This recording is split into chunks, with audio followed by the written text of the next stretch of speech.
Good, happy Sunday morning, everyone. I'm Riley King, and welcome to this edition of Politics with Riley King.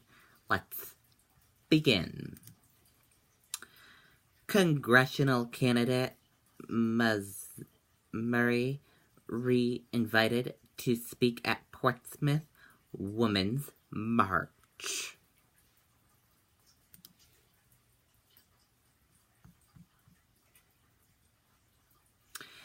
Democrat 1st District Congressional candidate Mindy Ms. Murray is now invited to speak at two rallies on Saturday in Portsmouth and Concord.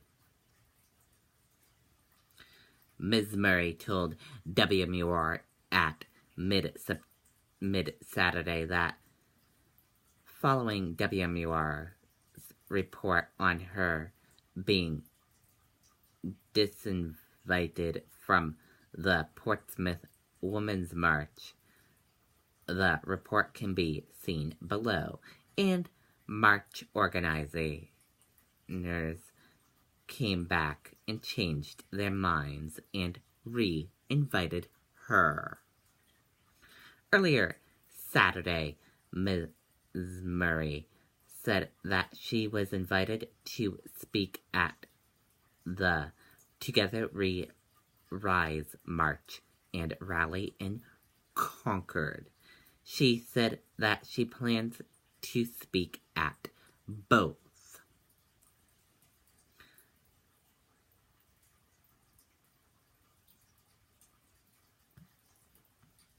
And there you go on that report.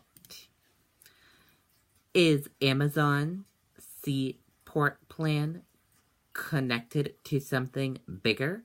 On the record. Let's take a listen to the video from WCVB Boston.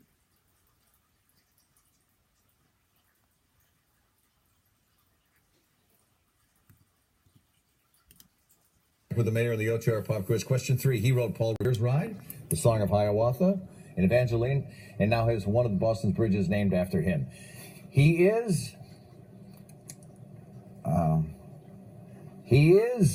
a poet and educator. Keep going. You got it. You know what I'm talking about. Yeah, I know who you're talking about. Longfellow. Hey, there you go. All right. Thank you, General. All right, and question 4. That's half of Cambridge Bridge. Cambridge. I didn't tell him. I just went like this. All right. So now we're going to talk about the Long Island Bridge. So you intend to rebuild the Long Island Bridge. Ballpark. What is the length of that span from Moon Island to Long Island? What ballpark? Give me a. I should know this. It's I would say it's 300 yards. 300 yards times. Yeah, you're actually pretty close. It's 3,000 feet, or to be precise, 3,050. Yeah. Okay, well you weren't close. But Good news. The pop quiz is over. This is the first time I've gotten nothing. You kind of got. I usually get give one. you Longfellow-ish. I usually get one. Zachem-ish. Bridges. So from Long Island Bridge to Seaport, Amazon's reportedly close to a deal to leasing 1 million square feet of space in the Seaport District. This is supposed to be separate from their decision about where they're going to build their second headquarters. What can you tell us? Is there a connection, and do you hope that there's a connection? Well, I think that Amazon. I don't think there's any connection in what they're doing. They're making moves into Boston and Cambridge. They have a presence in Cambridge. They have a presence in South Boston right now. They have 200 office people that are working there. They're going to build another 900, building out space now for another 900 employees in Boston. And I think that anytime we can bring people like Amazon, a company like Amazon, into our city, in regardless what capacity, I think that's important. I don't think anything's connected to the big bid yet. I think that we're going to hear hopefully sometime in the new year, here early soon, and hopefully that Boston will make that list, that short list. And then when we make that short list, or hopefully someplace in Massachusetts, quite honestly, makes a short list. I want to Boston, but love to see them come here. And then after that, we make the decision on how we move forward with it. All right. Okay, and there you go on that video. That would be cool if Amazon comes to Boston.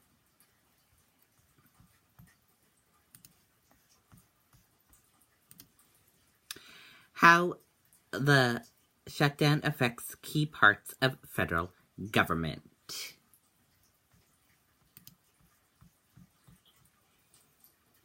Let's take a listen to the video.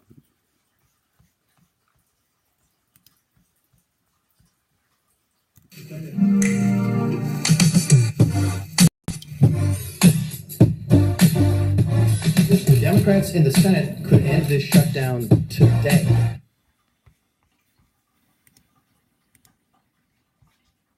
You sort of look, there's different sort of things on the horizon that come up. For example, we have a paid.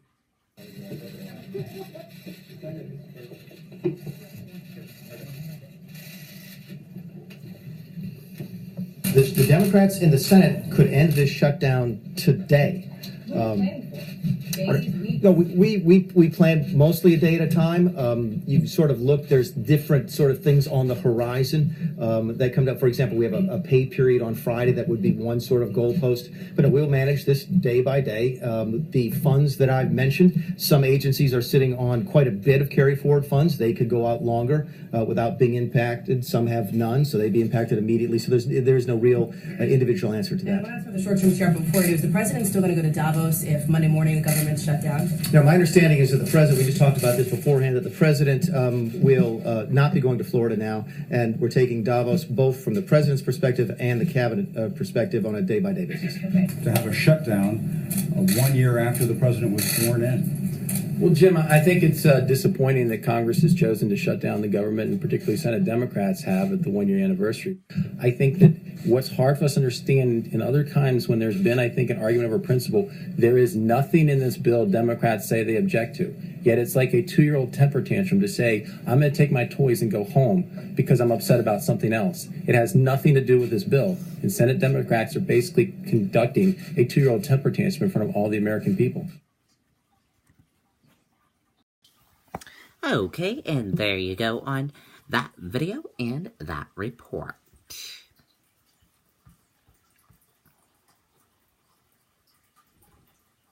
And some of the things that will affect this government shutdown: IRS, Health and Human Service Department, Justice Department, State Department, Defense Department, U.S. Intelligence Agencies, Homeland Security Department, Interior Department, Transportation Department,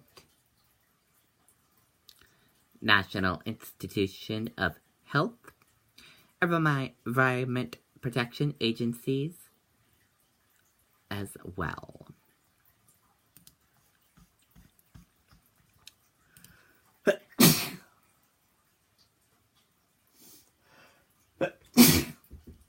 Sorry about that, everyone.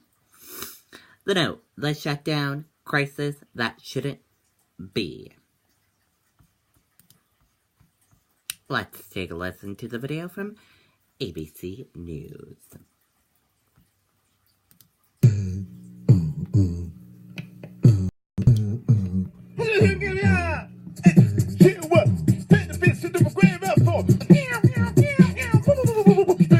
The new Firefox. Fast for good.